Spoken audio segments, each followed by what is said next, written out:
Hi, my name is Maura Muensterman. I am 26 years old and I'm from Evansville, Indiana. I went to Evansville Mater Dei, and that is the lovely gym that you see me sitting in, which we'll get to that eventually. Mater Dei has a significant foundation in my family, starting with my dad. He played basketball and football here, and then he coached basketball here for 35 years. He started on the boys' side. He switched over to the girls' side because of me and my sister. So my dad was my coach for most of my life, all the way through high school. My mom also went to Mater Dei. She played basketball and volleyball. She was actually on the first basketball team at Mater Dei, and she was an All-American volleyball player. My mom was originally from California, actually, so out of high school, she initially had committed to go play volleyball at UCLA, but when she went on a visit, she did not like it at all. So she came back home to Evansville and she played for the University of Evansville. They didn't have any scholarship spots open, so they got an All-American as a walk-on. My mom also played softball in college, so she was a two-sport athlete. I am the youngest of 5 kids. My oldest brother, Brandon, is 44. My sister, Tara, is 43. My brother, Kelly, is 34. And my sister, Mary Caitlin, is 31. So my oldest 2 siblings are actually my half-siblings. We share the same dad. And because of the age gap, I didn't grow up in the house with them. So growing up, it was typically just Kelly, Mary Caitlin, and I. And being the youngest, I got teased a lot. I was really gullible. I believed everything they said, and they used that against me. So growing up with a sister who was only 5 years older than me was frustrating at times. We definitely butt heads a lot. It's interesting though, she always wanted to get into arguments and she wanted to fight with me until I hit a growth spurt and I was 6 feet tall. I'll never forget the first time after I got to be bigger than her when we got into an argument and it got pretty heated, and then she took a big step back and was like, I don't think we should do this anymore. It was nice having a sister around my age. Me and my brother Kelly had a little bit of a different dynamic. We bonded a little more over sports, specifically basketball. When I was in the 4th grade, I believe, I watched my brother win a state championship for the first time in school history, and I thought it was the coolest thing that I had ever seen. And so I remember telling my dad right around that time after it happened that I was gonna do that, but I was going to outdo him because Kelly's very competitive and he was always throwing things in my face. So when you listen to people talk about what inspired them in their sport, a lot of times people are gonna say a professional athlete or a collegiate athlete or, a big name in the news.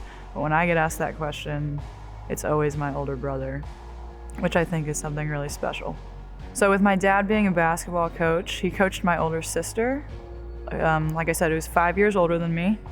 And when I was probably in the 2nd and 3rd grade, I started practicing with those teams. It's every single week. It was also my practice, not just theirs.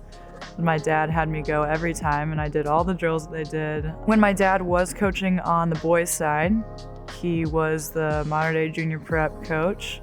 And so after every single game that they had, I would be out on the court shooting. And it was just constant. My whole entire life while I was playing, we shot on Thanksgiving, we shot on Christmas Eve. It was like a family outing to come to this gym and just spend an hour and a half together. This gym even has sentimental value to me because it is one of the first places I came after I was born. I'm not really sure if I even went home, but outside of the family home, this is the place in Evansville that I spent the most time. Fast forward to high school, Outside of basketball at Mater Dei, I also played volleyball and softball, and I started varsity for 4 years in each of those as well. So I lettered all 4 years. I got a little bit of attention from colleges for volleyball, but I loved basketball more than anything, so I obviously went that route. I started varsity basketball as a freshman. We had a bit of a tough year that year. The Indiana State Tournament goes sectionals, regionals, semi-state, state. We lost in the sectional final my freshman year. My dad was the assistant coach on staff, and he had the team stand out there during the entire celebration and watch the other team cut the nets down. And he was like, I want you to watch this. I want this to make you never let this happen again. Going back to my brother being really competitive, I remember going home that night and walking in. I'm upset, we just lost a game. And my brother comes up to me and is like, well, you did something I've never done. And me, still a little gullible, obviously, is like, oh, what? It's like, well, you lost a sectional. So it was already starting. But the next 3 years were a whole entire different story.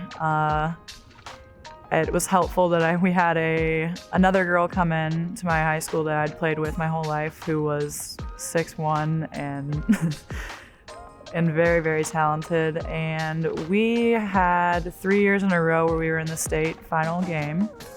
We won the first two. Sadly, we lost my senior year, which was horrible. I definitely outdid Kelly. He's heard me say this like 50 times. It doesn't hurt for me to put it in video form one more time. Kelly holds the record at Mater Dei for most points scored. So there's a plaque on the wall out there with that number on it. And I looked at that number every time I came in here to shoot. So I actually almost doubled his number. And I now hold the record here for the most points at Mater Dei, the most in the city of Evansville and in the Southern Indiana Athletic Conference.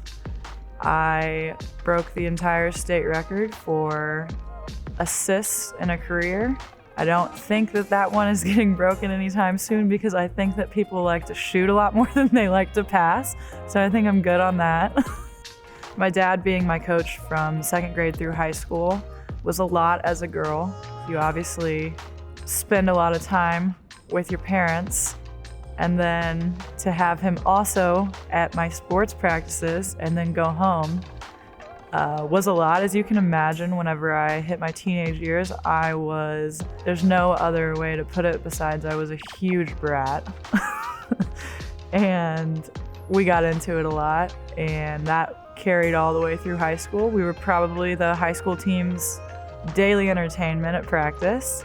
But when I got to college and I was able to look back at everything, and especially now, it's really special that I got to play for him for that long, and that we will always have that certain relationship and that bond. I probably apologized to him about 500 times throughout the course of college and told him how much I appreciated him. So it turned into something really good, but it was ugly for a while. So starting my freshman year in high school, I started getting recruited fairly heavily, and I didn't really worry about it at all. Like, I tried actually to not think about it because I was so focused on wanting to win, and it just seemed like a lot of noise. I had always said I wanted to stay in the state of Indiana to play basketball. So I kind of cut out majority of the schools that were trying to talk to me.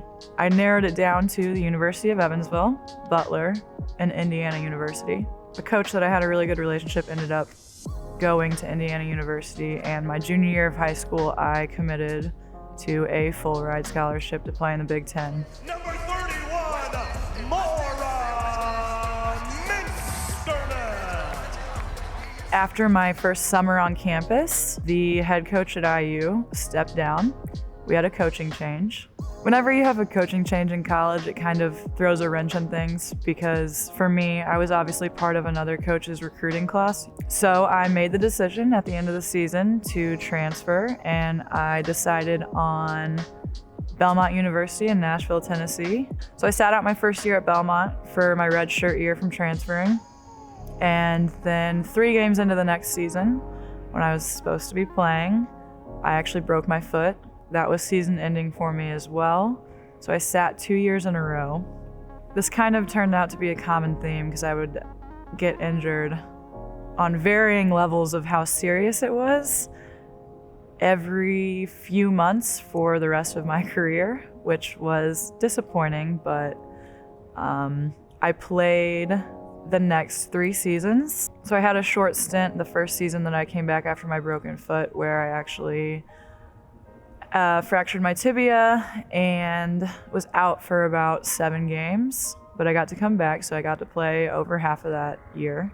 And then I got through the next 2 seasons. I don't want to say injury-free, but I was healthy enough to be playing. Got the ball in her hand. To Maddie Wright. Back to Mitchell. Shot for 3. At the buzzer. It's good. Belmont wins. Unbelievable. At the buzzer, Belmont's Maura Muensterman nails the 3 for the win. Heave it. Party on. Maura Muensterman. Quick touch release. Nothing but string. So because of my 2 redshirt years and 1 being a medical redshirt, I actually applied to the NCAA for my 6th year. It got approved, it went through, and I was at Belmont for 5 years. So in that 5 years, we won the conference 4 years, and we went to conference tournament 4 years, and we went to the NCAA tournament 4 years. It was my senior year in 2020 as a 24-year-old. So I was a lot older than everybody out there. So my 6th year, my senior year, was in 2020. As you know, 2020 was a wild year, and so we played in the tournament. We actually lost in the semifinals, but we had a bid for the WNIT.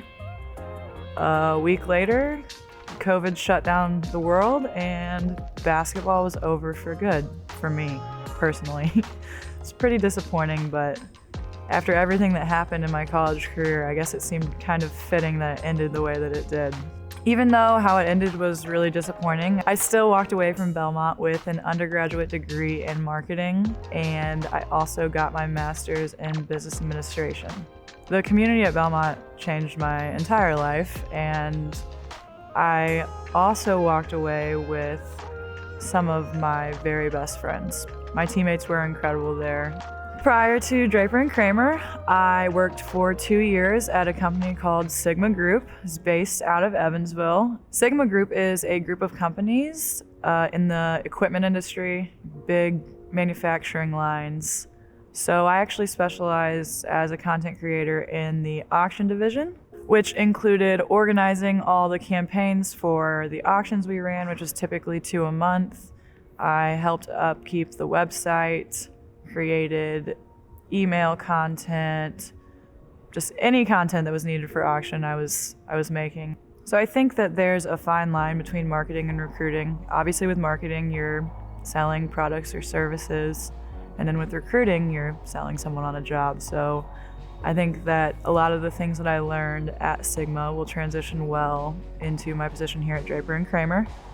So I'm excited to be here, and I'm looking forward to getting to work more with all of you. The end. Thank you. See you next week. You can put that on there.